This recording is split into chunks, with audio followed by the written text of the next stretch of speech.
Yes, sir. We are live. You're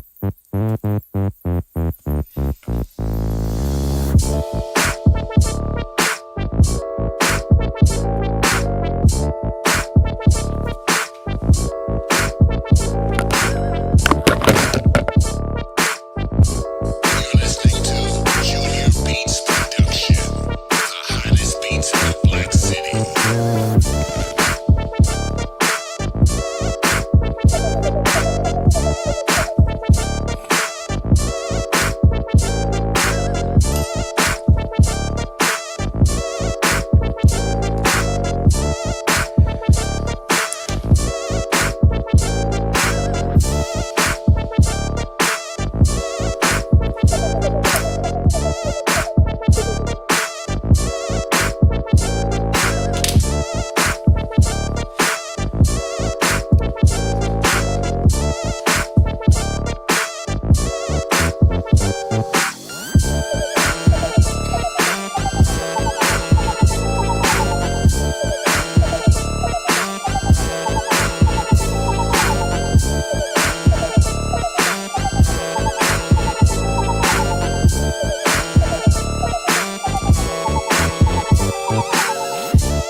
Yes, sir.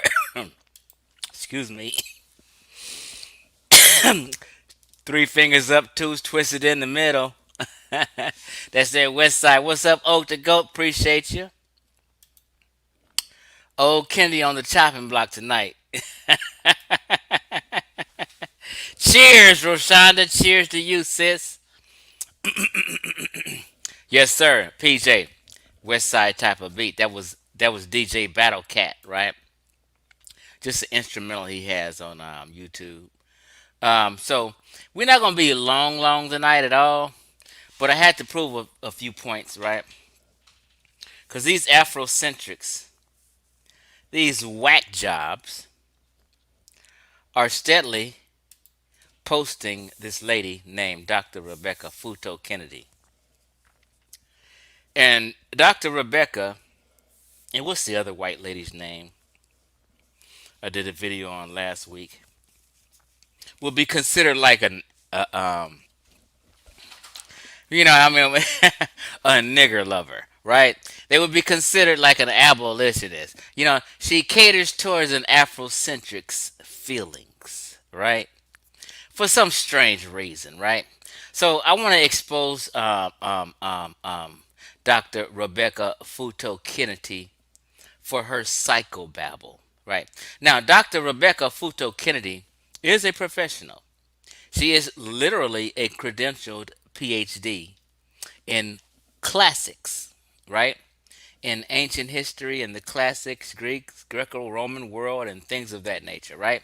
So I'm not saying she's not a scholar. She is considered a scholar, but she is a whack job and a nutcase, in my opinion, and I'm going to show why. People have to stop trying to use her to justify they bullshit, right? So a lot of Afrocentrics can't wait and get so excited because a white person is saying something that fits their agenda. Oh, they go nuts. Oh, this white person, oh, this scholar, let me play her. Ah. Oh, Vanessa Davies. Yeah, Donnie Wears. I exposed Vanessa Davies. No, I didn't expose her. I exposed the Afrocentrics who use Dr. Vanessa Davies as some kind of point of contention, as if she agrees with them. So I had to show people her full context and show that no, no, no, no, no. She agrees with Chief X, right? So what we're going to do here is talk about sub-Saharan Africa in the term. We're going to talk about the Sahara Desert and how it is a natural border, a natural barrier, preventing communication and business and trade and travel with sub-Saharan African countries, right? We're going to do all of that and clear it up. So I hope people stop using this whack job named Dr. Rebecca Futo Kennedy because she's off base and don't know what the fuck she's talking about. It seems by the way she spews information. What's up, chat? Um, um, I'm not gonna be long. Is there are a few people live streaming right now, so the views for this on a live may be low because attention is elsewhere. But we're gonna make it work. People will get with this and watch it later. So let's just clarify a few things, right? So let me just play a clip, a brief clip of what Rebecca Futo Kennedy says, and I will destroy her points of views right after I play this. Okay, so let me share my screen. Okay, and let's just play a brief clip, and this is what I'm chomping at the bit to clarify for you guys. Okay, let me make sure I'm seeing on my tablet. Okay, I can see my screen being shared. What you say, ST? I have always been saying that there is a group of people who try to cheer up black people by them magnificent Rebecca Refuto, excuse me, Futo Kennedy is one of them. Yeah, she tries to cheer up black folk and help them not to feel so bad. She wants to help them feel like, hey, you're a part of the world of Africa, which they are, but they're not part of the history. Well, let me not say that. Well, she tries to help the self esteem of black folk and she kind of caters to Afrocentric thought. Maybe because she feels sorry for them. Who knows? You know, right? So let me go ahead and do this. Let me just play a brief clip and I'm going to totally destroy what the hell she's saying. Um, let's go. Again, by Dr. Rebecca Futo Kennedy, who's going to take us through a thought provoking episode on the term sub Saharan and the whitewashing of ancient North Africa. Yeah, so I just think we should Pause. Now, first of all, you heard him say whitewashing um, what did he say? Let me just make sure. sort of like, And the whitewashing of ancient North Africa. yeah, so And the whitewashing of North Africa. And Rebecca Kennedy also doubles down on what he says. There is no whitewashing of North Africa. North Africa is not what I would consider white folk. White folk are not claiming to be North Africans. So let's just get that straight. For him to make that statement was, nuts. For Rebecca Kennedy to make a statement as if somebody's whitewashing ancient Egypt is nuts, in my opinion. I keep telling people white folk do not claim to be the ancient Egyptians. You cannot put up no lit. I've been asking people for months and years to show me literature where white folk, I'm talking about white folk, what I mean is, let's just say, Northern Europeans, people who enslaved sub Saharan Africans, the British, Portuguese, the French, all the people in the British Isles, right? I mean, Brits, Irish people, all these white folk who interacted with sub Saharan Africans in the slave trade, they do not claim to be the ancient Egyptians. This is the biggest fucking lie that people push. To clarify, let me just do this real quick. Roll with me.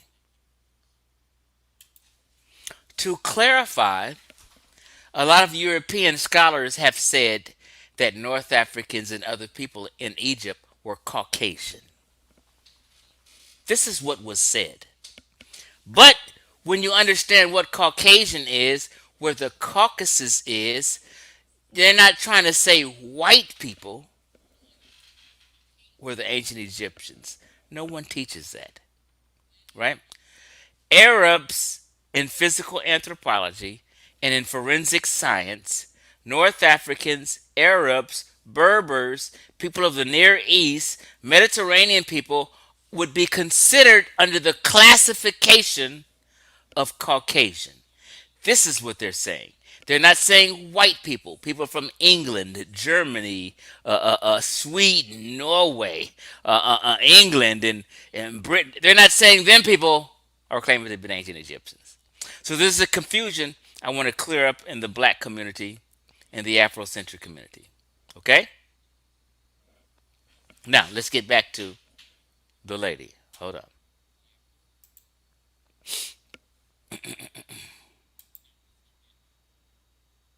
just think we should sort of like, The whitewashing of ancient North Africa. yes, I just think we should sort of like, because this idea, this like sort of continually trying to find this idea of, separating out North Africa from sub-Saharan, as if the Sahara was the impermeable boundary.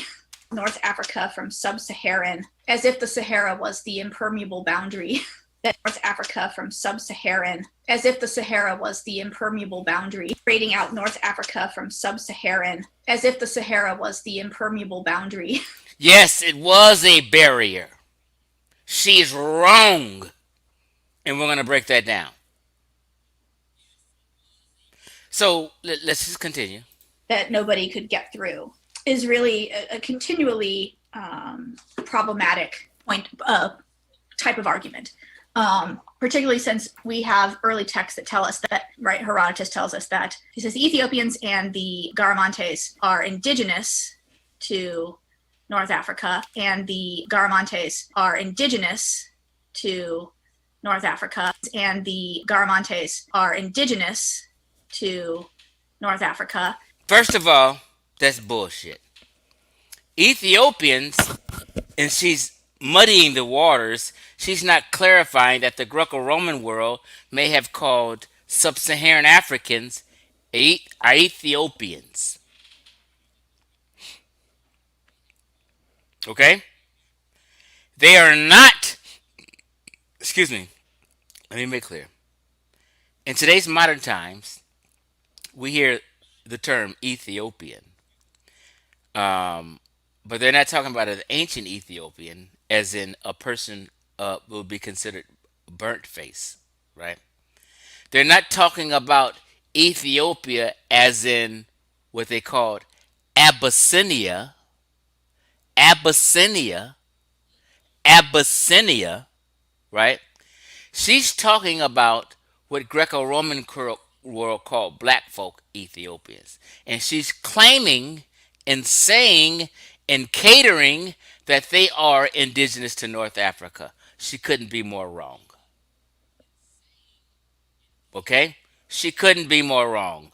But let's continue. And that, of course, the Phoenicians are indigenous to North Africa, and that, of course, the Phoenicians and the Greeks are not.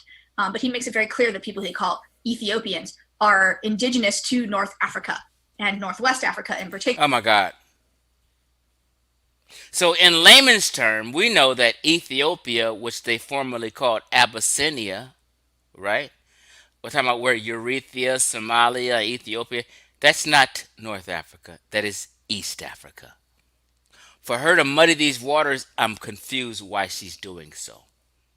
For her to confuse the ancient term Ethiopia with Ethiopia and Abyssinia is crazy to me. But I have to distinguish these terms and words for clarity. Let's continue. Right? But they are not sub-Saharan. So I just think, I constantly, what is the obsession that people have with this idea of sub-Saharan, that whenever they ask any question, what they're trying to do is prove that sub-Saharan Africans aren't part of the ancient Mediterranean world, which we know is false. Sub-Saharan Africans aren't part of the ancient Mediterranean world, which we know is false. That sub-Saharan Africans aren't part of the ancient Mediterranean world, which we know is false. It is not false, you crazy bitch. Sub-Saharan Africa is not part of the Mediterranean world. I don't know where she gets this shit from.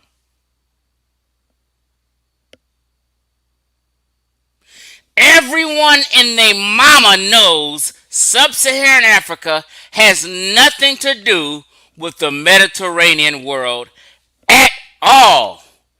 This is why I said she spews a bunch of psychobabble. But Afrocentrics love it because it fits their narrative. Let's go. Of sub-Saharan, that whenever they ask any question, what they're trying to do is prove that sub-Saharan Africans aren't part of the ancient Mediterranean world, which we know is false.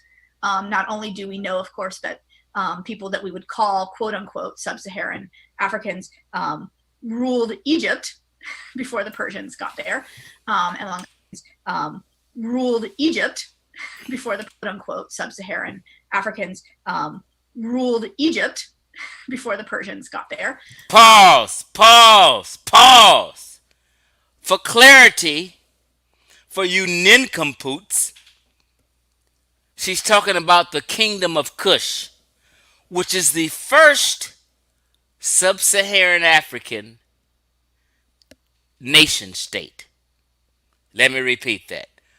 Kushites, Kush was the first sub-Saharan African nation state. They are not North Africans. They are sub-Saharan Africans, as she said.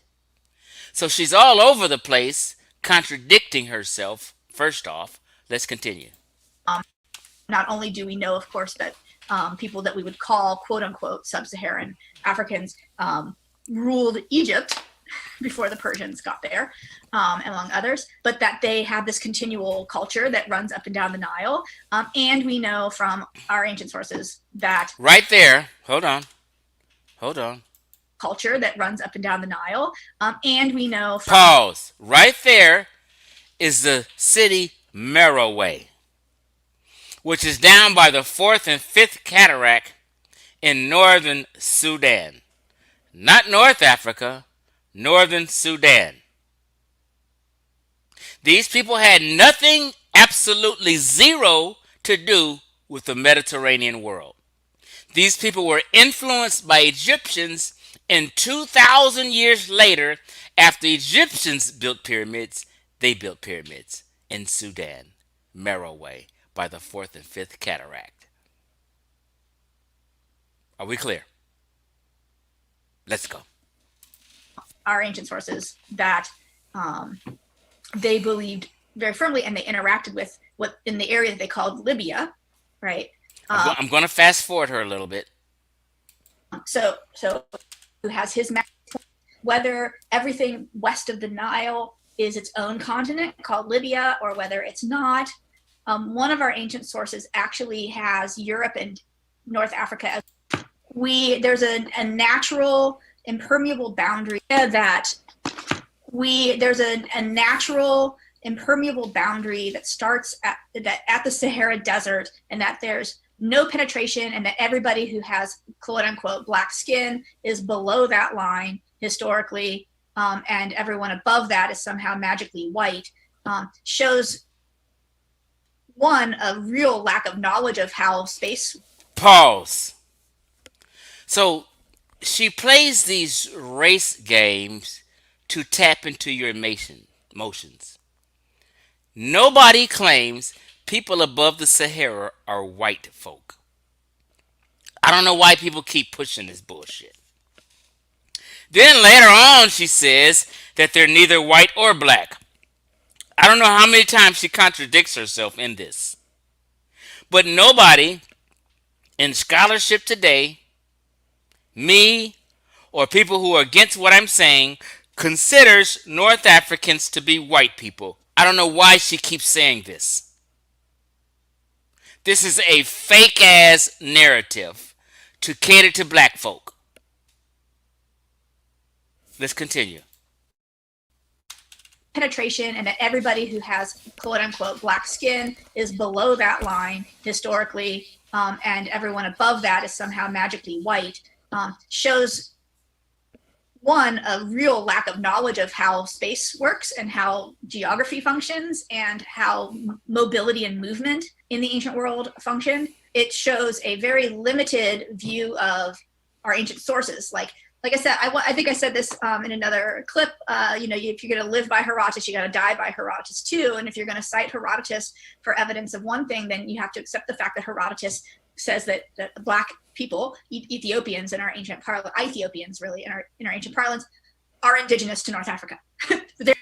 Then you have to accept the fact that Herodotus says that black people, Ethiopians in our ancient parlance, Ethiopians really in our ancient parlance, are indigenous to North Africa. Ethiopians thing, then you have to accept the fact that Herodotus says that black people, Ethiopians in our ancient parlance, Ethiopians really in our ancient parlance, are indigenous to North Africa.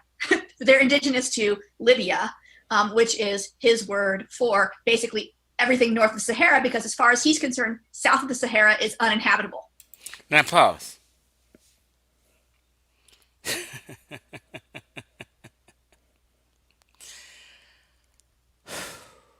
That was a bunch of psychobabble. I forgot my goddamn point. But she's muddying the waters with Ethiopians, the ancient word Greco-Romans used for people of sub-Saharan African, and Ethiopians, which is Abyssinia, which we consider modern-day Ethiopia. So she's confusing you, but let's just go ahead.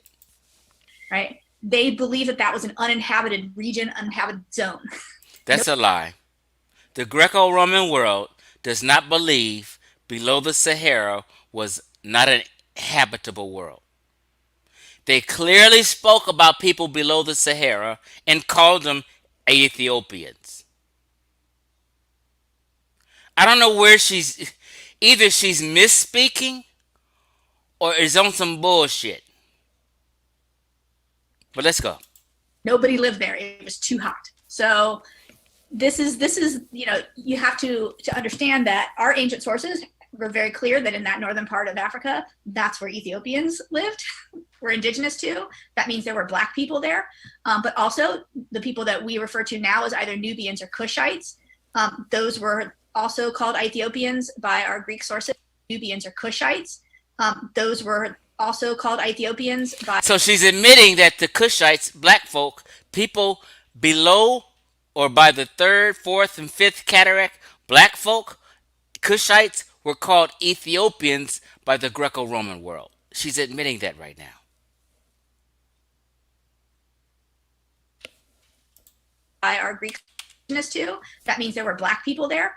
But also the people that we refer to now as either Nubians or Cushites, those were also called Ethiopians by our Greek sources. and they were in Egypt and they controlled Egypt for various times. And we actually have Yes, the 25th dynasty was the Kushite Empire who controlled and ruled Egypt in the 25th dynasty, which is way later in Egyptian history. It was a time period where Egypt was on its decline and failing. That is the only reason that the Kushites, black folk, ruled Egypt when they began to fail at the end of the dynasty era. a lot of evidence. If you put Egypt into its African context in antiquity, its vision is not to the north, right? It looks to the Nile and to what we would call south, right? To the upper Nile, the upper Egypt. And in fact, the cult of Isis is actually integrated across the what we would consider. Let me fast forward. Even the term sub-Saharan first pops up in books, right? Because one of the things you can always tell is when things start to get hot and when they're not. But if you look at someone like Cuvier, who was one of the early scientists dealing with race back at sort of the turn of the 18th to 19th century, so 1801, 1802 or so, he's the guy who got Sarah Bartman's body. Okay, pause. Let me just clear this up now, just for your understanding. She's saying the term sub-Saharan Africa is racist, um, and that Kushites and stuff were in Egypt, which no one denies. They ruled Egypt in the 25th dynasty. Whippity doo. Sub-Saharan Africa is not a racist term. It just simply means below the Sahara. What is racist about that? Why do people push and act like sub-Saharan is racist?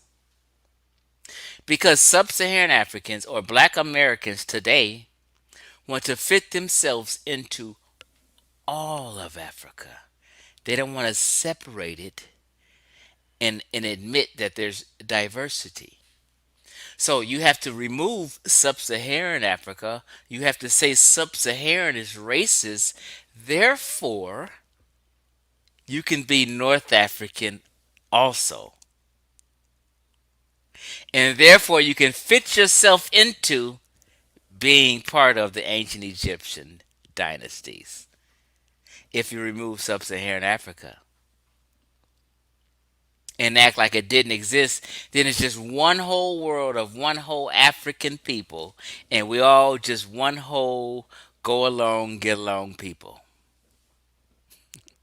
That's the psychology and intent behind saying sub-Saharan Africa is racist and trying to remove the term sub-Saharan Africa to make Africa all one continent who all got along and get along, and that there's no separation between North Africa and sub-Saharan Africa.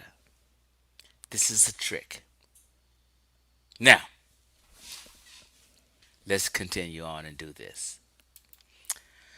Let me share my screen. What does sub mean, Chief?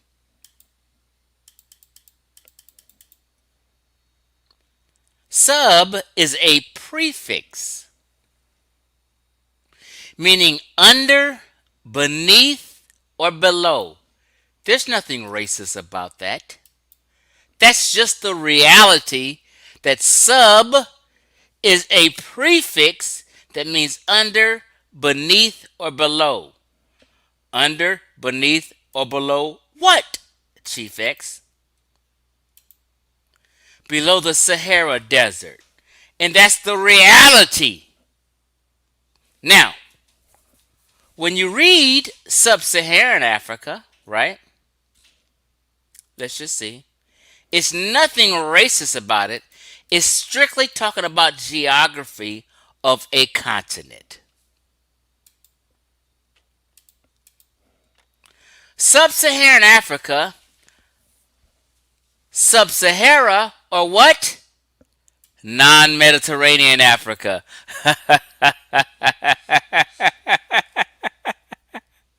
Sub-Saharan Africa isn't Mediterranean Africa. Black folk aren't Mediterranean people. It's okay. Get over it. Sub-Saharan Africa is talking about non-Mediterranean Africa. Why? Because Morocco, Algeria, Tunisia, Libya, Egypt are all Mediterranean countries along the Mediterranean basin who have Mediterranean foods. Sub-Saharan Africa don't have Mediterranean foods. They're not Mediterranean countries or culture. They're different. There's nothing racist about saying below the Sahara. Or in other words, people don't say when someone says these are people south of the Sahara. They don't say that's racist. They only say sub-Saharan Africa term is racist, which is bullshit. It's the same saying sub-Saharan Africa, which is below the Sahara, is the same thing as saying south of the Sahara. South of the Sahara, sub-Saharan Africa, same fucking thing, Einstein. Right?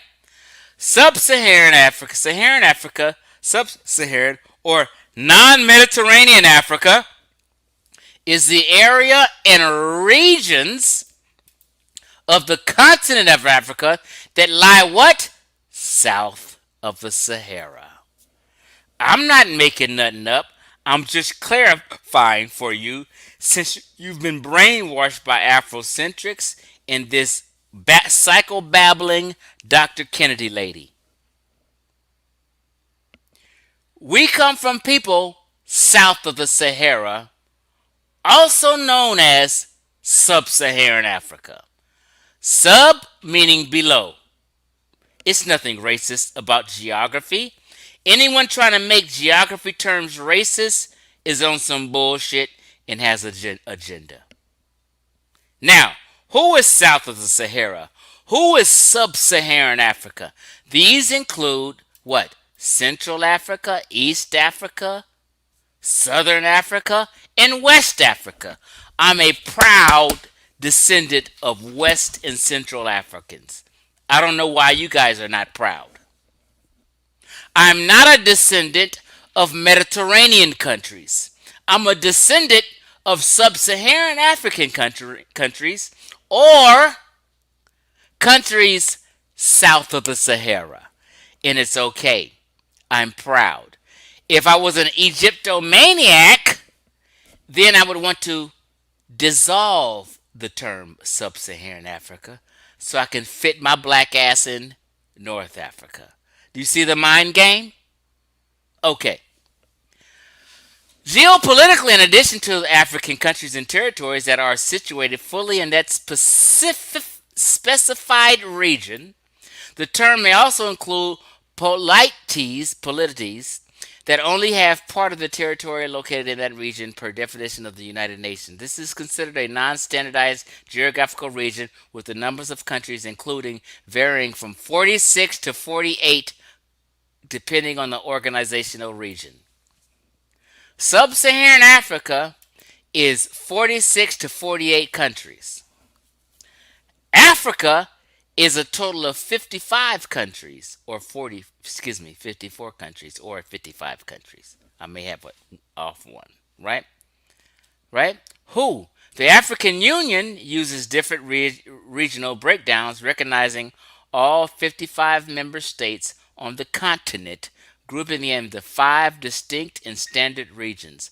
The term serves as a grouping counterpart to North Africa. What?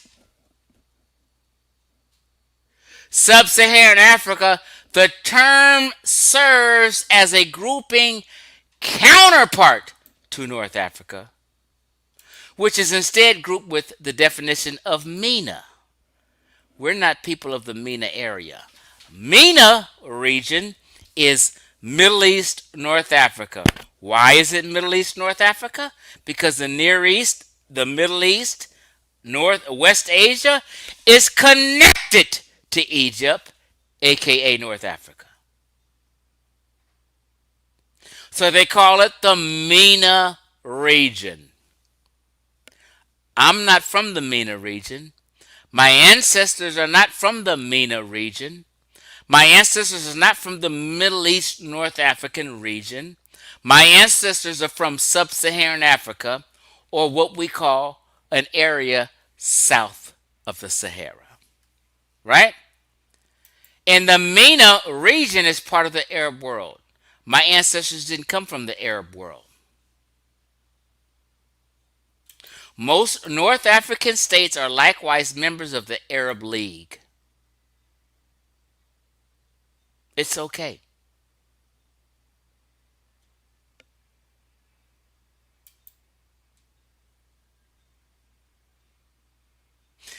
Who is considered Sub-Saharan Africa? Djibouti, Somalia, and sometimes Sudan are all geographically considered to be part of what? Sub-Saharan Africa.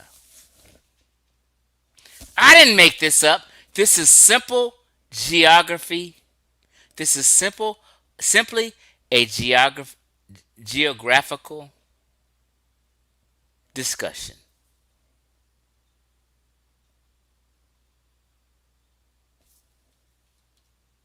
Okay? Let's be clear. Now let's move on.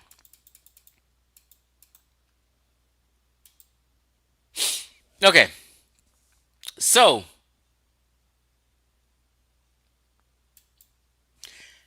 in her video, she says the Ethiopians, the Garamantes, are North African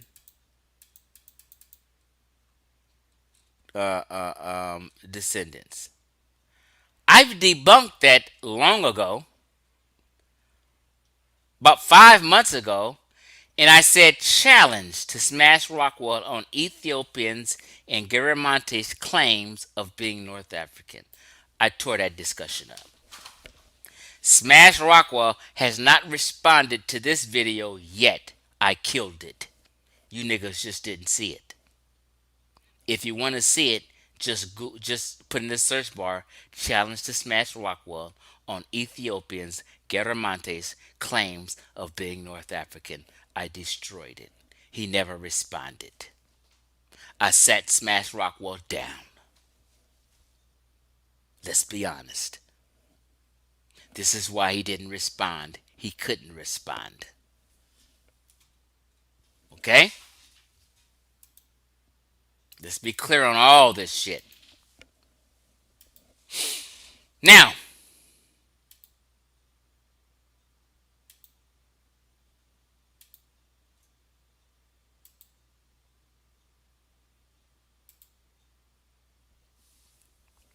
there's been one person in history since she claims that people can just cross the Sahara Desert at will.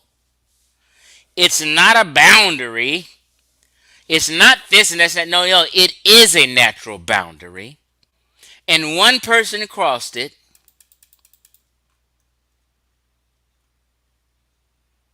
And that was this idiot.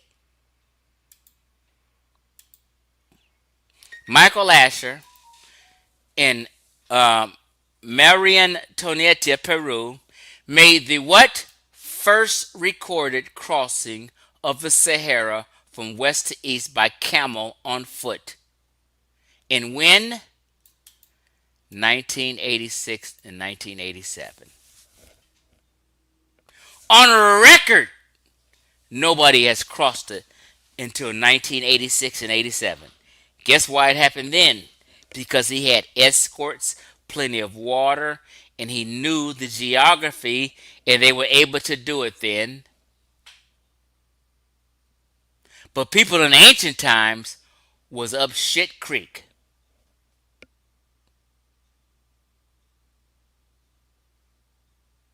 This is documented. Chief X ain't making up nothing. I'm telling you the real. Now, let's continue on. I feel it's disrespectful of this woman, Rebecca Kennedy, to act like the Nile, the Sahara Desert is just easily, people can just easily walk across it in ancient times. Straight 100% bullshit. You cannot even cross the Sahara in modern times with motor vehicles. Listen to what I'm telling you, family.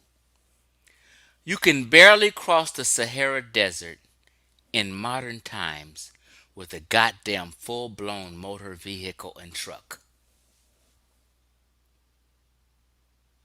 I don't know what these niggas is talking about, what Rebecca is talking about in ancient times when there was no motor vehicles.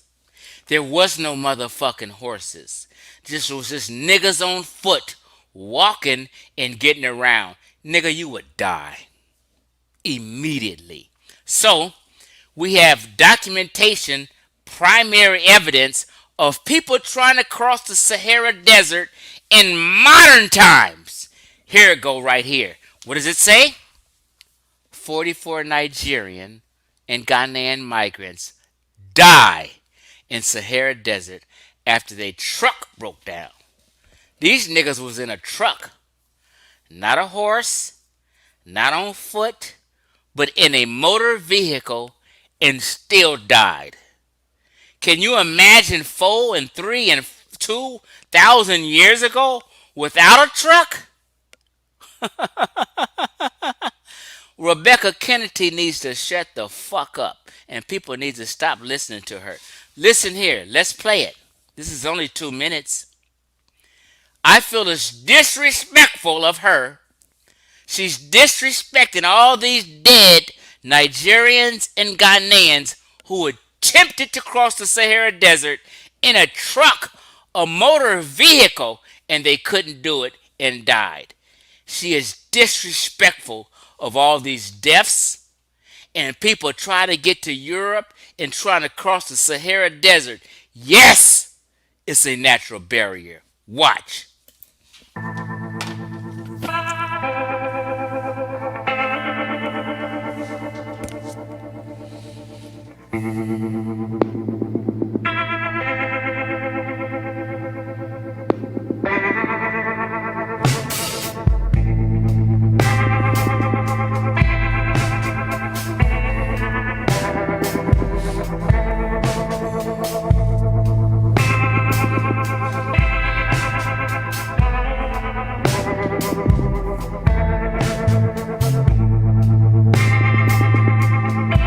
Rebecca Kennedy disrespected all these dead bodies.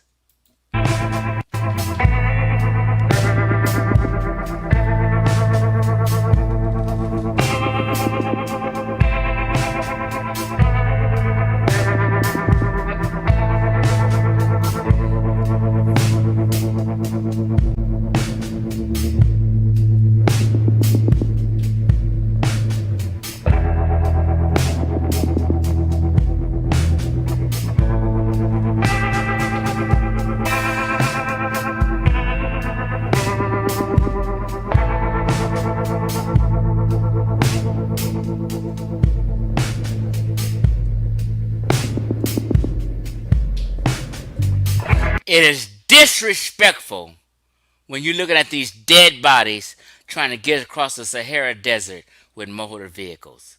What's wrong with this crazy ass woman? You guys are out of touch with reality. Do you know how hot it is in that Sahara Desert?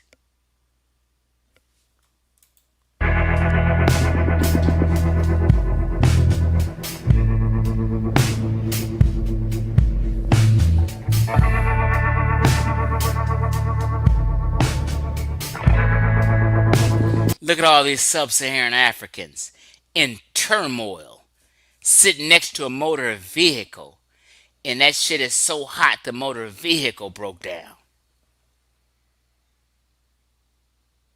They ain't gonna get on foot because they know they ain't got no goddamn water. Once you get halfway through the desert, the water is gone. You're gonna die. The Sahara Desert is no joke. What the fuck is these people talking about? It's just not no permeable. Yes, it is a barrier. Tell these folk that the Sahara Desert is not a barrier.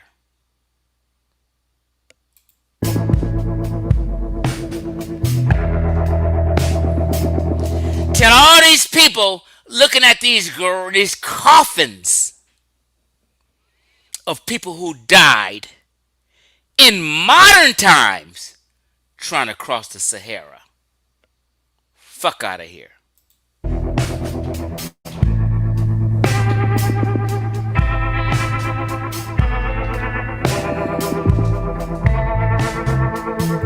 What does this say?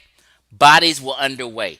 The number of migrants who crossed the Sahara has increased in recent years as impoverished West Africa what?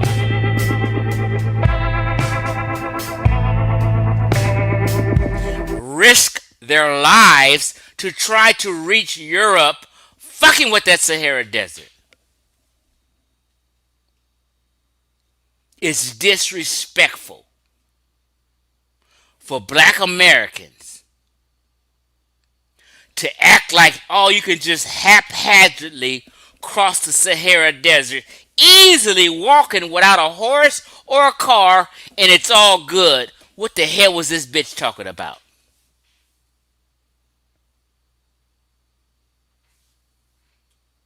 Y'all got to stop this fantasy talk. Now, let's move forward. Let's hear some primary evidence, right? Let's hear some primary evidence from a person you should know. And his name is Francis Ngannou, who won the world championship as a UFC fighter from Cameroon. And he tried to cross the Sahara Desert. And listen to how he tells you. Fuck what this bitch Kennedy is talking about. Listen to what Francis Ngannou from Cameroon told you about him trying to cross the Sahara Desert to get to Europe and get some freedom. People in West and Central Africa was dying in modern times trying to cross this barrier.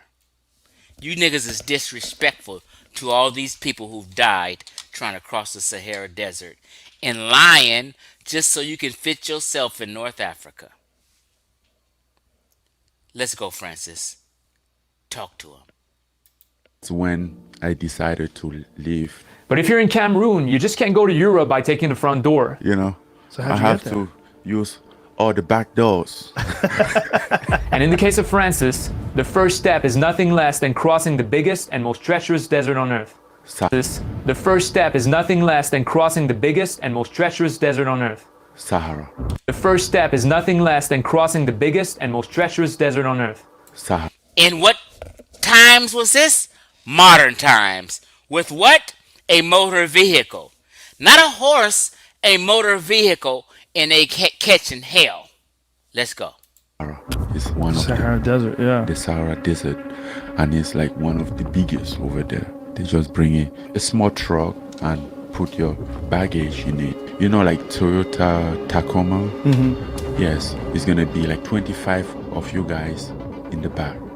25 people in a Toyota Tacoma. Yeah, plus your Now, you have to wrap your mind around this. That these people are in motor vehicles. Everyone don't live along a coast or the far west coast where they can travel the coast up to North Africa. Everybody doesn't live in them kind of areas. Some people live far from a coast where they got to get in motor vehicles to try to cross the Sahara Desert to get to Europe or North Africa. And they're doing bad. Imagine 3,000 years ago before they had a motor vehicle where they didn't have no horses, they didn't have shit. What the hell is this bitch talking about? luggage. So Wow. you are not allowed for a lot of luggage. Even water, you don't allowed for certain quantity of water because it takes space. And you are going to the desert and you have to grab the truck so hard so you get cramped. And then but when you get cramped, you can't let him go because if you let him go, you fall and that's it. They Right. won't stop. Let him go is like letting your life go. Oh, You know it's wow. over if I let him go. They stop. Let him go is like letting your life go. Oh, You know it's wow. over if I let him go. He said it's over for you. If you fell off this truck, they gonna keep rolling. They ain't got time to stop for you. You're dead.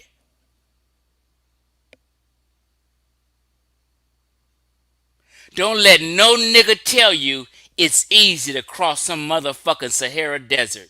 Don't let none of these Afrocentrics tell you it's easy to cross the Sahara Desert. They are liars. It's not. Let him go is like letting your life go. Oh, You know it's wow. over if I let him go. There is not second chance. I remember there was a girl with a baby. She couldn't do it anymore. She just wanted to throw a baby away. Oh my Like this God. how hard it was. Like she just wanted to throw a baby away. With a baby. She couldn't do it anymore. She just wanted to throw a baby away. Oh my. It was so treacherous, he said, that the lady wanted to throw her baby away. Do you see why I'm bothered with this woman, Dr. Kennedy, saying, oh, it's just not impermeable. They can just cross it any old time. You's a fucking liar, bitch. Women is throwing their babies away so they can make it in a motor vehicle.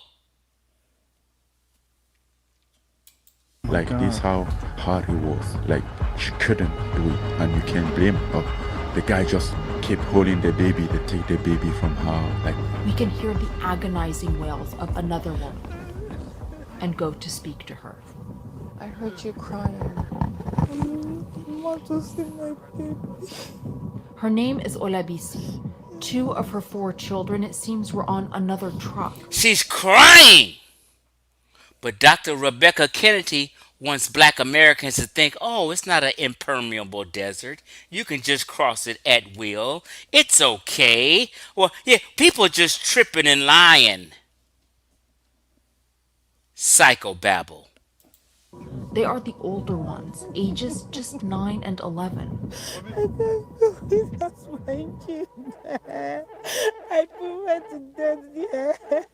and they have to hide from like radars because sometimes they are like helicopter flying up there looking checking if there's something going on because they know that there's a lot of traffic there, not Right. only immigrant but only like guns and drugs and everything, so they always flying there. You have to be lucky so the car don't break up in the middle of the trip because if you're lucky so the car don't break up. He said you got to be lucky that the car don't break down in the middle of the trip. I don't know what you niggas been driving, but when I drive my car from Los Angeles to Las Vegas, in Las Vegas, Nevada is the desert. If you get on that hot road in the summertime, you can blow a tire because the road is so hot if you don't have good tires. What is you niggas talking about? Get your ass in a car in the Sahara Desert when it's 150 degrees and see if you don't bust a tire. In the middle of the trip because if the car break up in the middle of the trip, most of the time it's over. What happens then? Well, guess what? Yeah. You guys might just die. The migrants have Well, guess what? Yeah. You guys might just die. the migrants have been Well, guess what? Yeah. You guys might just die. the Yeah, mi- you're gonna die. Francis is a witness to this. migrants have been stranded here for 3 days after their truck broke down. There are about 30 in all. left to die. At the daytime, it's like 150 degrees. Left to die. At the daytime, it's like 150 degrees. Left to die. At the daytime, it's like 150 degrees. Nighttime, he drops to like Did Rebecca Kennedy tell you it was 150 degrees in the daytime? No, Chief X did. maybe 150 degrees. Nighttime, he drops to like maybe 20 degrees. It's crazy. You're gonna cross a mafia and all those people across the road. You're gonna get robbed, every kind of shit. So you better don't have all your money on you if you don't get killed. Or if you don't kill yourself by taking some risk.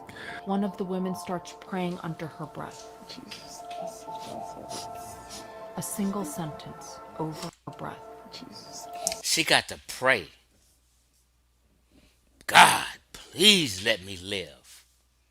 Jesus Christ of Nazareth, please let me live. And I'm in a motor vehicle. I'm not in 3,000 years ago when there was no horses or a motor vehicle. What is y'all talking about? You niggas want to be Egyptian so bad, you act like the Sahara Desert isn't a natural barrier. This is fucking wild. The disrespect on all these people who died trying to cross the Sahara Desert is just disrespectful because you want to be Egyptian that goddamn bad. That you gotta act like the Sub-Saharan is a fake word and racist. Oh, you can cross the Sahara Desert and all this old bullshit you niggas talk. Just so you can be ancient Egyptian descendant. It's sickening. A single sentence over and over Even before the middle of the trip, the water is finished. and over Even before the middle of the trip, the water is finished. and over. Even before the middle of the trip, the water is finished. No more water. Guess what's next? Death? Especially if it's 150 degrees.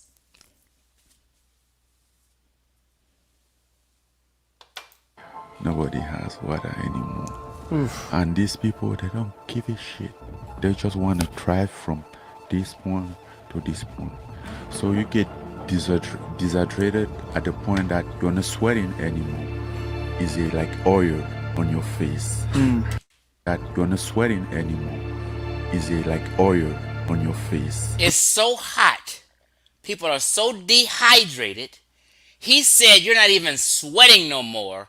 It's oil on your face. Dr. Rebecca Kennedy needs to be sat down for talking that nonsense. And you niggas believe in that shit. At some point, we have like a dome of sun. So you have to rub your face and everything. Because the sun is just like... You go through all this stuff. And we found a water well. And it was so dirty. With dead animal in it, bird, everything. If I don't drink this water, I'm not lasting long. Found a water well. And it was so dirty. With dead animal in it. The water well that they found going through the Sahara was filthy and dead animals in it. You see this dead frog? What are y'all talking about?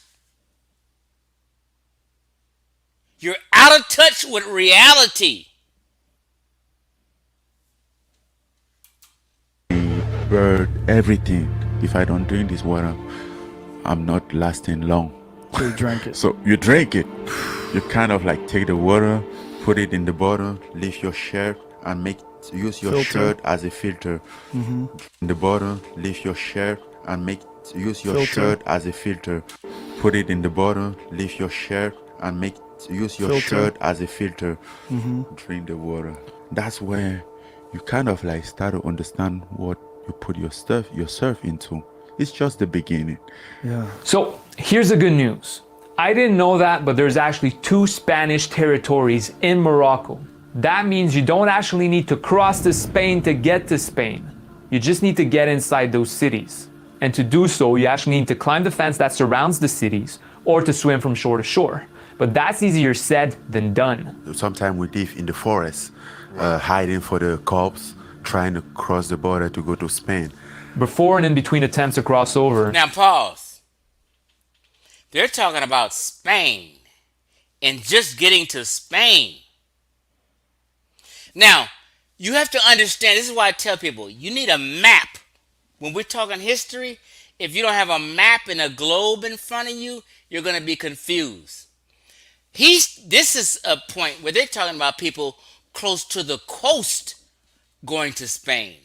We're not talking about people who are in Cameroon, in Nigeria and Ghana trying to cross. You're talking about people along the coast who can get close to some water. No, buddy. I'm talking about niggas who's dead set in West Africa, who is not close to the south, to the coast, and is trying to travel to Europe, Morocco, or anywhere else in North Africa. Don't get shit twisted. Migrants or groups in the forest surrounding those cities, where they face an entirely different kind of reality. Get cold all the time, no clothes, no food. The cops raid the forest on a weekly basis. They steal your money, vandalize your stuff, and are physically abusive to men and women. Now, he's talking about drama that goes on in modern times. If you watch my video called The Tuareg and the Moors Exposed, we're talking about Saharan tribes and the Tuareg people in ancient times. So, you're talking about people who is going to gangbang on you if you cross anywhere near where they live at. They're robbing, they're jacking you, they're doing all kind of shit. So when there was trade routes and slave trading going on between Arabs and Berbers, oh, you was catching hell if you was a sub-Saharan African trying to cross that Saharan Desert and you ran into a Berber tribe or an Arab tribe who was in that Saharan Desert posted up living.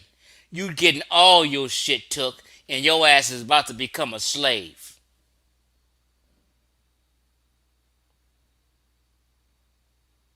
Y'all think this is just fun and games because you a black American sitting back kicking it in your little apartment sipping on cool lemonade and shit. And you got it made, got food stamps and shit. You know what I mean? The government taking care of your ass. You don't understand the reality of that sub-Saharan African desert.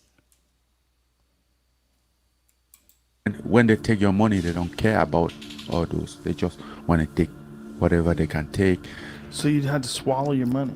Yeah, you swallow your money. And then find it later. Find it later. You had to. Right, I get it. Like at this point, it's a matter of surviving. And it was. Did you have food?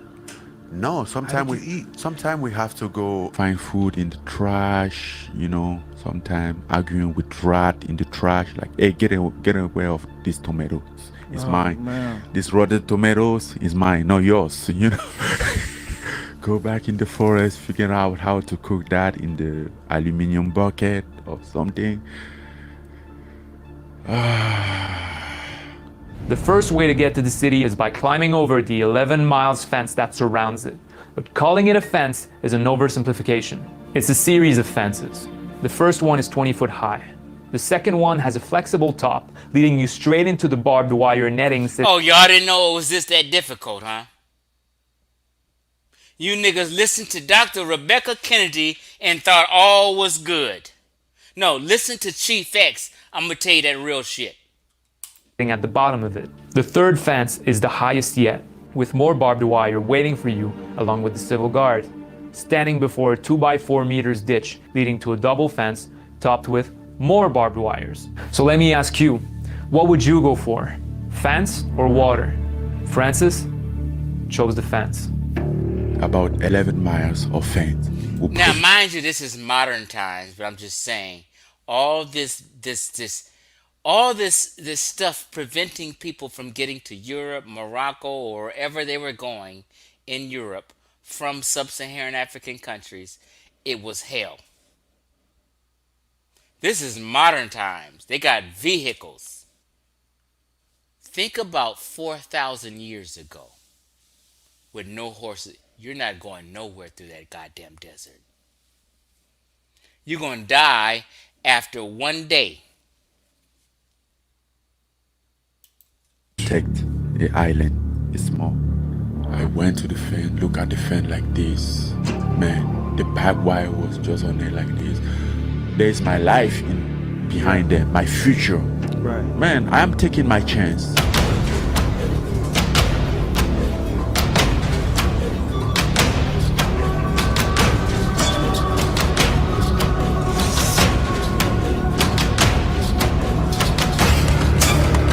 All these people running around trying to get free. They trying to get the hell out of sub-Saharan Africa and get to Europe and eventually America. You guys didn't know this shit goes on?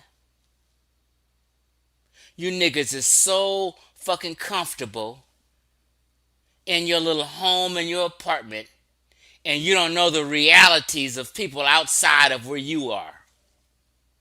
These niggas is catching hell. Trying to get the hell out of West and Central Africa and get to Europe or America. You niggas didn't know that? Hold on. Let me stop this for a second. Cause you niggas is out of touch with reality. Hold on. Let me tell you something, fam. Let me show you my shirt again. The mighty upsetter. Nigga, I'm upsetting your belief. Let me tell you something for real, family. When I went to Ghana, and I love it. I can't wait to go back to Ghana. I'm more than likely going to go back to Ghana. Not this December, but the December after. When I was in Ghana, yes, you can link for a minute, information man. Let me put the link in the chat.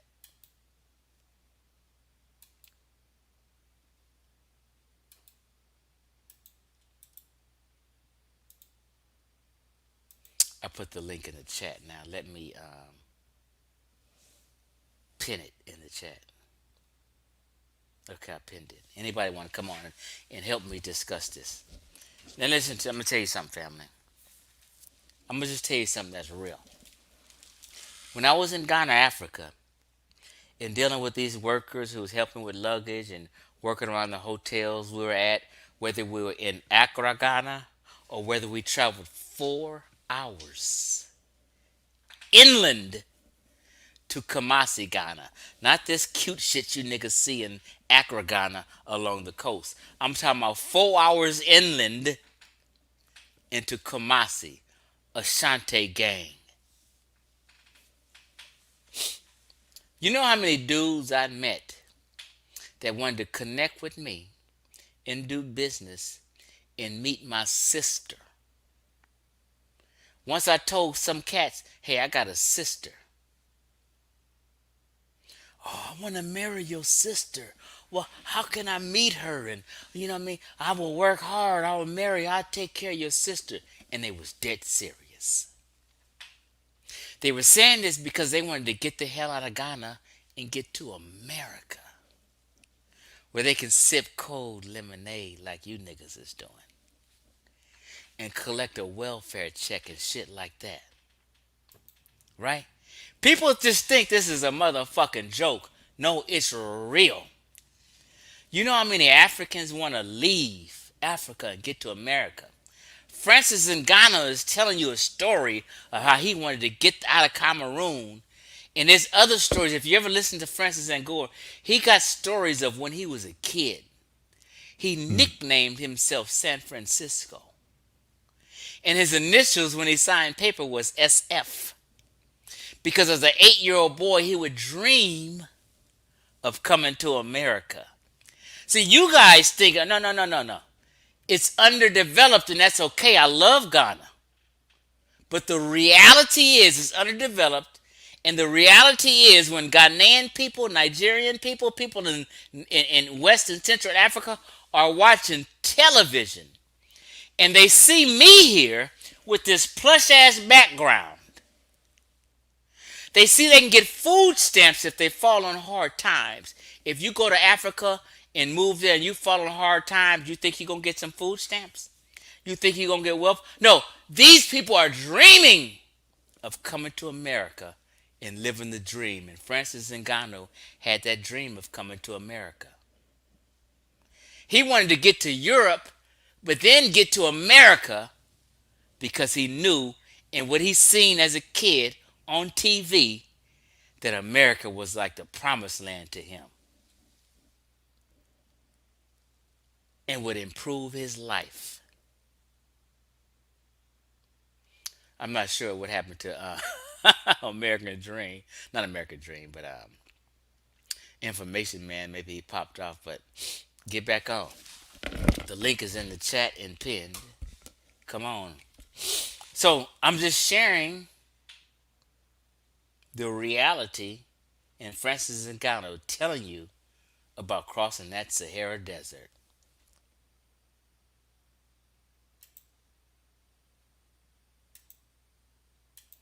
Let me get back to it. We're going to end. I'm going to just finish this shit. Hold on.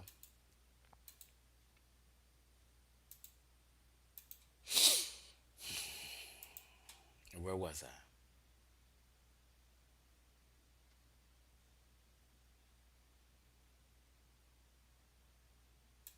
Here we go.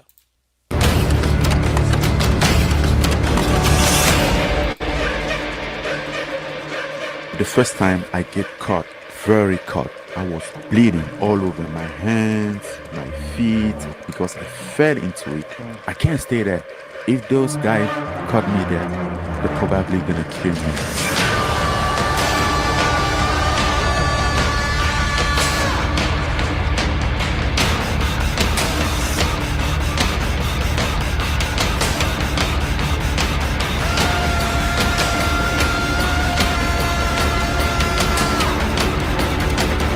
How long were you in Morocco for? 1 year. 1 year. Yeah. Holy shit. Because every time that you attend, if you fail, they're gonna bring you back in the south, in the desert, and throw you guys there. Disorientated and dehydrated, these migrants. Throw you guys there. Disorientated and dehydrated, these migrants have just been deported. The nearest village is a 15-kilometer walk in the Sahara Desert, and they have no food or water. The 15-kilometer walk in the Sahara Desert, and they have no food or water. So when you fail, you gotta go through the same cycle over and over again.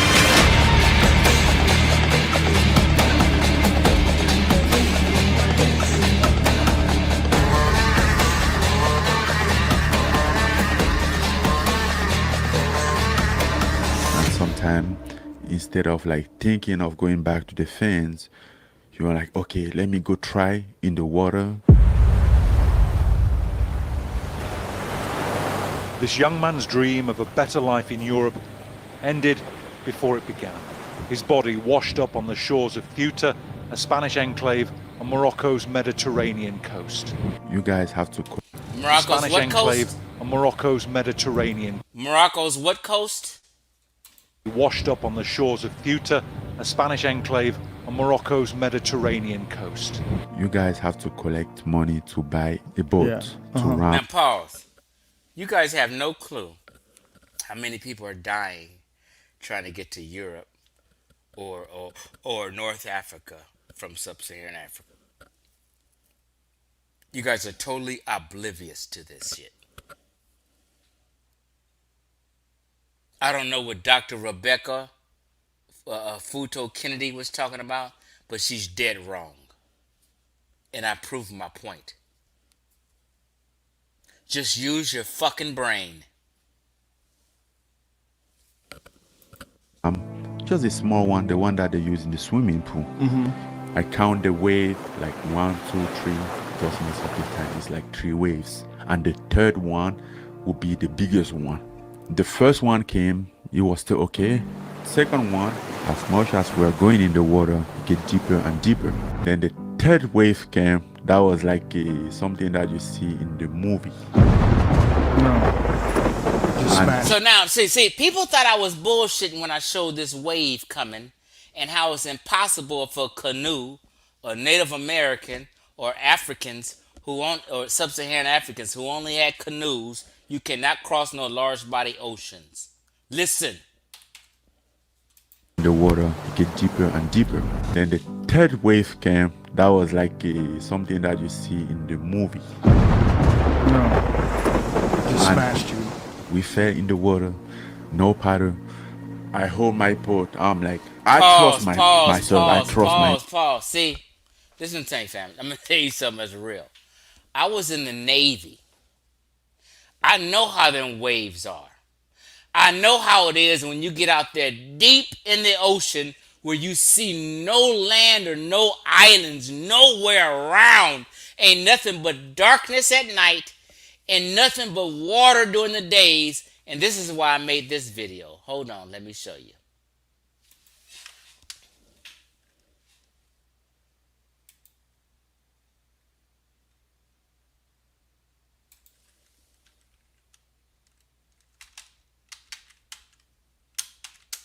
Let me show you what I made.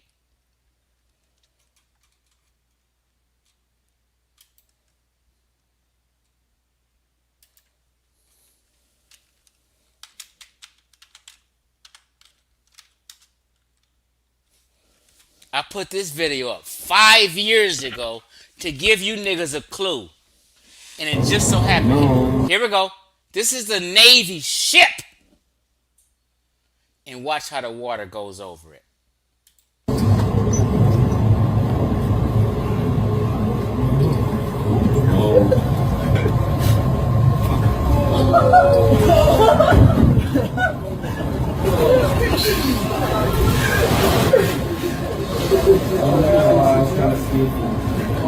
I look away, I'll see.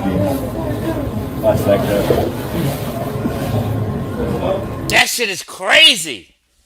When I was in the Navy as a seaman, I experienced that ship. You hitting a motherfucking wave and that whole wave just going over the entire ship. This is a steel ship. Huge ship. Just imagine if that was a canoe that Africans and Native Americans have. Everybody's falling overboard. Everybody's dying. And this is why the story, when they tell about the story of Mansa Musa, who sent 200 ships out and only one returned, and that one ship that returned told everybody, hey, everybody died. This is a mythological story about Mansa Musa coming to the Americas. He sent 200 ships out and they all died, and he came back to tell people that they died. It's impossible in rough waters. Native Americans and Sub-Saharan Africans only had canoes. They didn't have ships. They were unable to travel across a large body ocean. You niggas is crazy.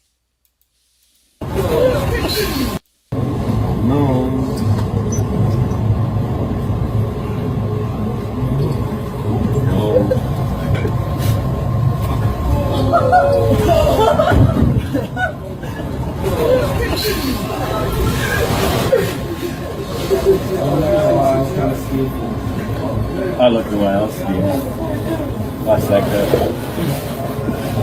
Now, mind you, when you're listening to Navy personnel inside of a ship, safe from water hitting them, and they're laughing and giggling like, wow. They know this shit is treacherous. Now, let's get back to Francis.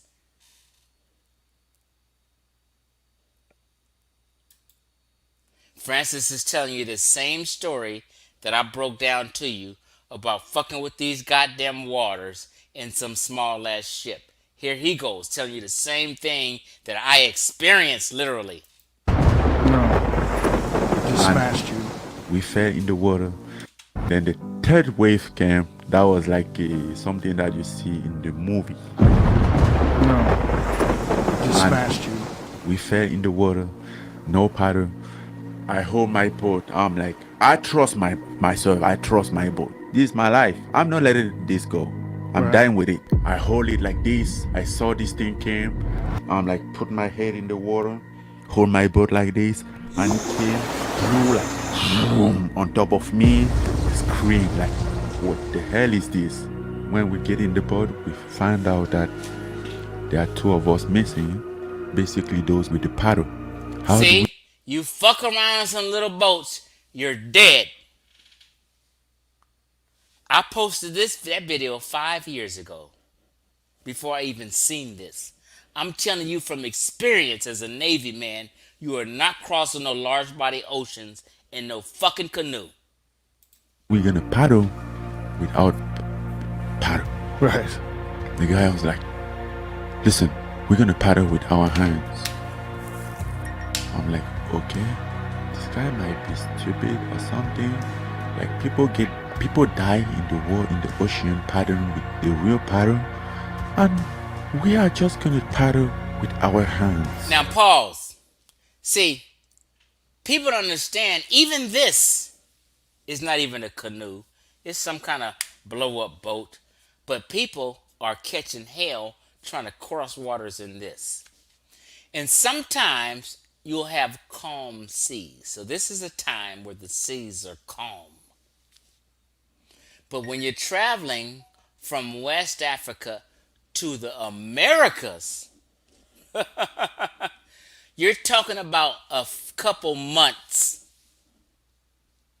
You'll never make it. How crazy is that? Man, for real? I'm gonna die just like this? My family don't even know. They won't even see my body, man.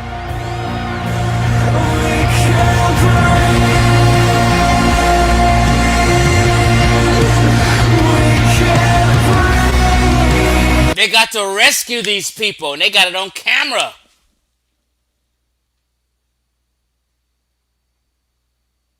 Are y'all thinking?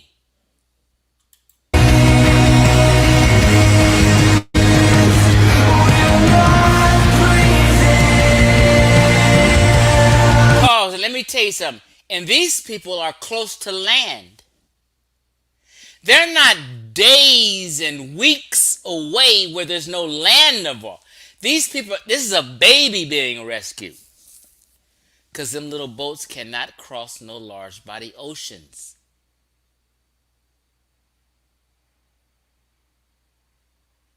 And these people are close to the coast.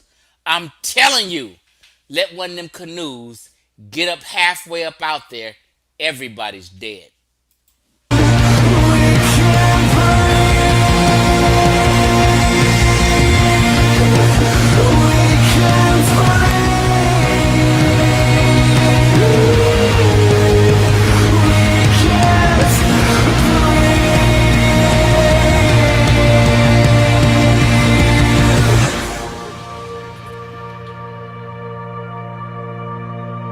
Niggas getting rescued by who? A savior figure.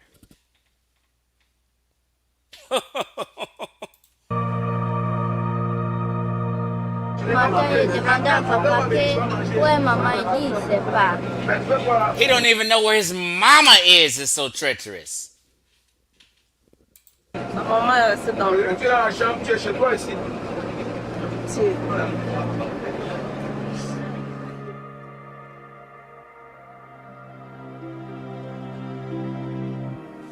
So when Rebecca Kennedy talked that shit about crossing the fucking desert and getting in boats and trying to get to Europe and it's just so easy, it's disrespectful to all these babies, women and children who've died and had caught hell. But you guys think she's just kicking some real shit. She's being disrespectful. When you got on that Red Cross boat and you knew, I realized he was April 3rd, and I left Cameroon April 3rd, 1 year ago. wow, 1 year anniversary. one long journey. when GPTV said, y'all need to show more love to the whites. But when you really think about it, who rescued all these black babies and cared? Were they European nations and European people, or were they African nations and African people? Nope. The African nations was too busy ciphering money off of people who sent money to help them, taking money off the top and didn't give a fuck about the people. Orphans in Ghana do not get money from the government. They get money from donations from people like me and you. So yeah, a lot of y'all better thank a lot of white people for a lot of shit. If we being honest. You better thank white folk for a lot of shit and saving a lot of African people from death.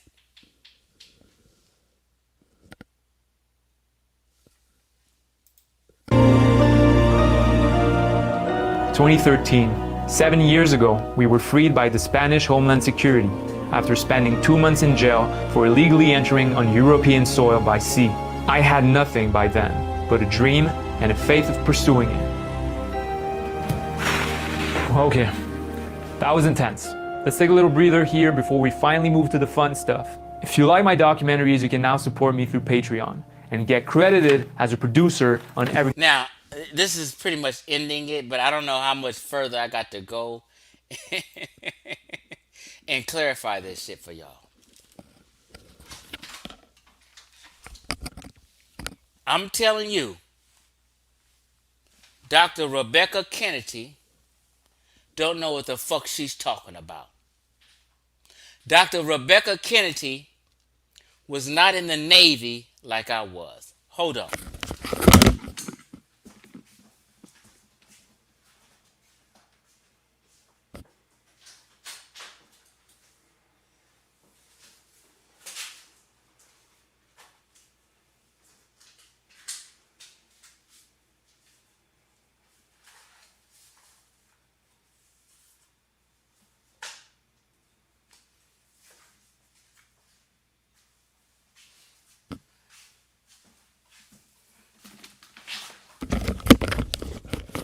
Let me tell you what's real.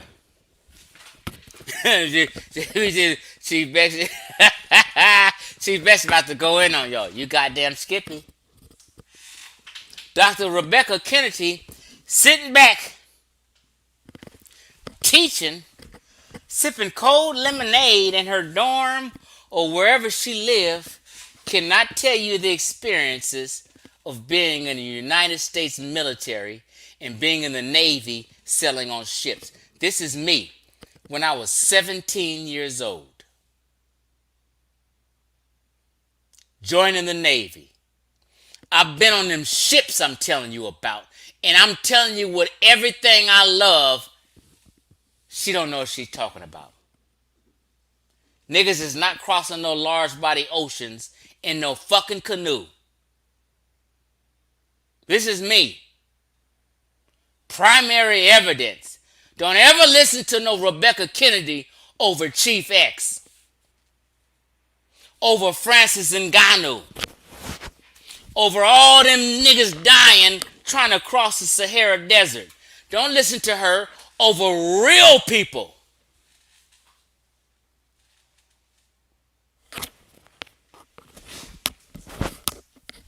I ain't no nigga just running his mouth. Hold on. Let's put this bitch on Showtime. Rebecca Kennedy don't know what the fuck she's talking about. Dr. Kennedy is clueless.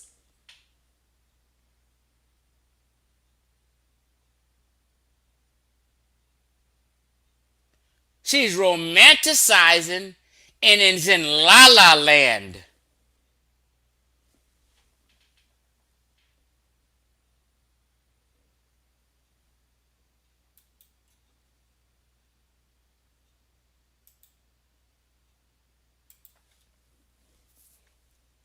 Are you kidding me? Don't tell me about them waters and crossing oceans and anything about seafaring. Right here, I was called Seaman Shelton. What I was called? Seaman Shelton. She has never been a seaman. The fuck out of here.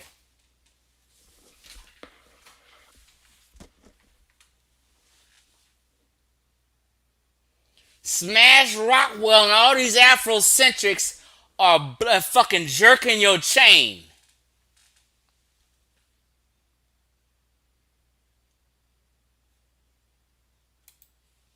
Tell him, Palermo. Rebecca is what we call in America a Marxist, deconstructionist historian. In other words, she is full of shit.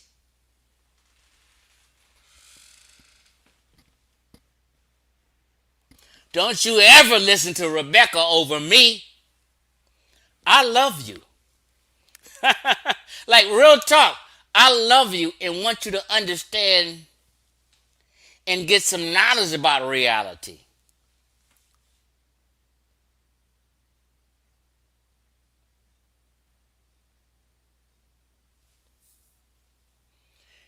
You listen to the people who tried to cross the Sahara Desert in modern times.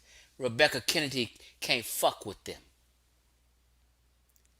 So you have to get into your head, right, that Rebecca Kennedy is trying to snow your ass about ancient times when there was no modern vehicles. There was no motor vehicles to drive your ass across that Sahara Desert in 150-degree weather on hot sands, not understanding that you get on them motherfucking hot sands in that rubber and you drive long enough that you're gonna blow a tire.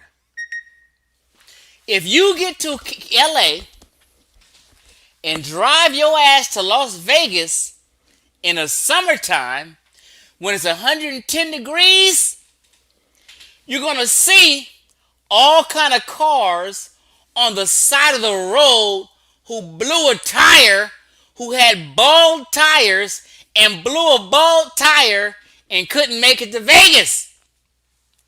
And that's just 3.5 hours away. Oh, white folk in the desert, they can't live in the desert. They ain't got no melanin and all this Afrocentric bullshit. But guess what? White folk is moving to Vegas and Arizona where there's desert and living well. They not dying of skin cancer. Who lied to you niggas? Do an average temperature of Las Vegas, Nevada versus Egypt, Cairo, Egypt, and you see what's hotter. God damn it, Las Vegas, Nevada is a desert and hotter. I don't know what she's talking about.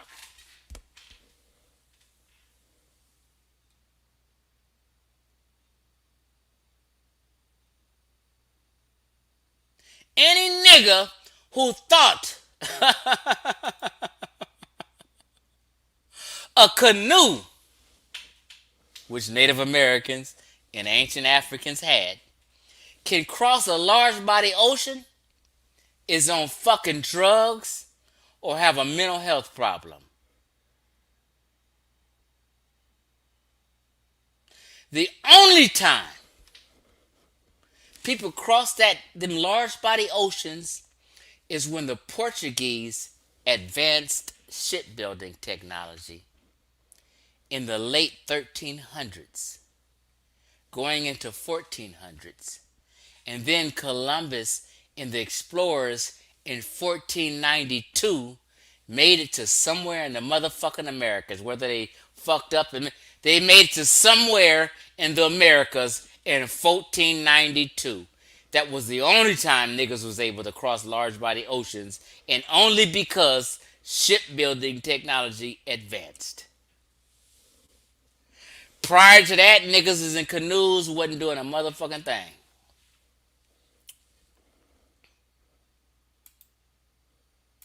Let's talk. Talk black to me. See, today, Sonetta was live and niggas was talking that yin yang. And niggas acting like Chief X ain't started the non-black Egypt conversation. Black Egypt debunked. And nobody want to mention the video Chief X made about Black Egypt debunked. Niggas is trying to put Chief X to the side. Are you kidding me? I'm you niggas' daddy. I'm big brother around here. Nigga, I'm 50. I'll be 54 years old come December. I'm older than all you niggas. I'm your big brother. If I'm telling you something about history, you bend the motherfucking knee and listen. These new booty ass niggas ain't talking that nothing, ain't saying no real shit to you.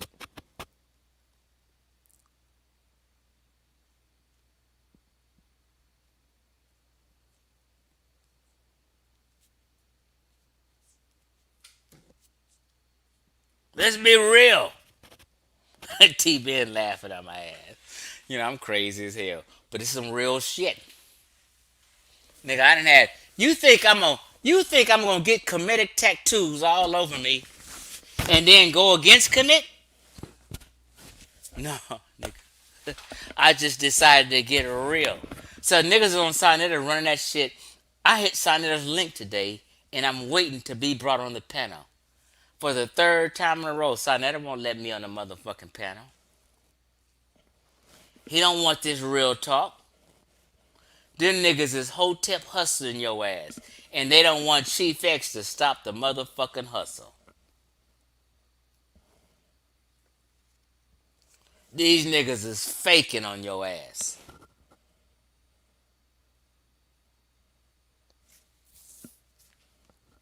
Oak the Goat say they still have no concrete evidence. I'm gonna tell you what's real.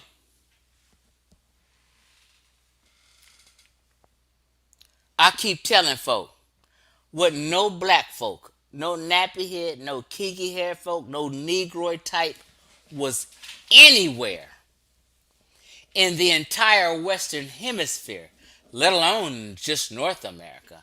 I said you niggas wasn't in the entire Western Hemisphere until the slave trade or 1492.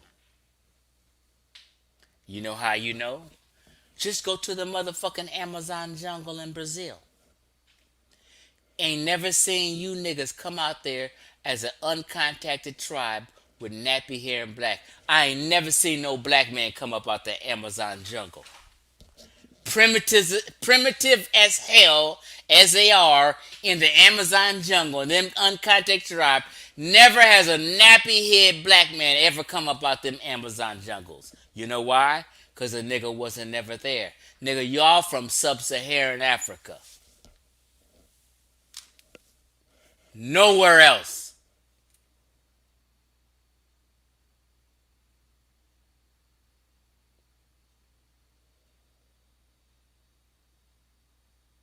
And these niggas don't want me on a panel because Chief X, out of none of these niggas, has the most profound arguments and points to make. So Sonetta not gonna never have me on his shit. The nigga denied me today when I tried to get on this panel. All these niggas, Smash Rockwell denied me last week when I tried to get on his panel. All these niggas is chicken and scared to have a conversation with me because I make points unlike any other. The niggas is shook, discreet man. It's hilarious. Even my homies who'd agree with me.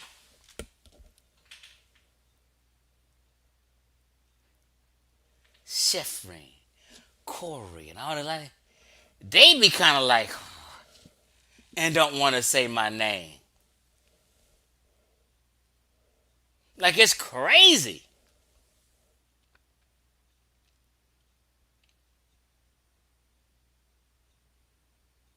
Niggas don't want to get canceled.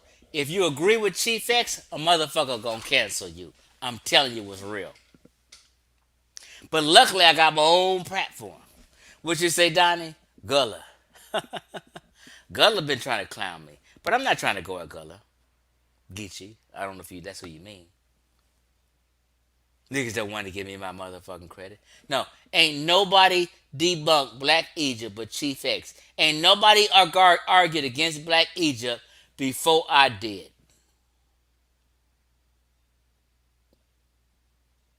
Not one person in the conscious community ever went against Black Egypt before I did.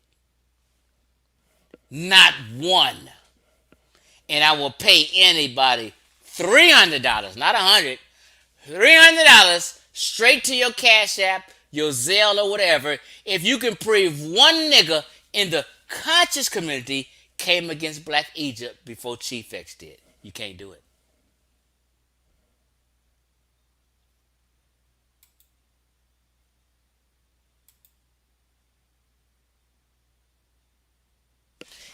And any of these niggas who's talking about Black Egypt or non-Black Egypt, and they on all these panels, whether it's Sarnetta, Pseudo Killers, or whoever's channel, if they not saying Chief X name, they fake.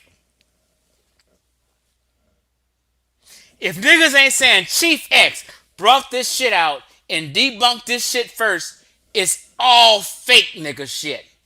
From Cedric Ortega,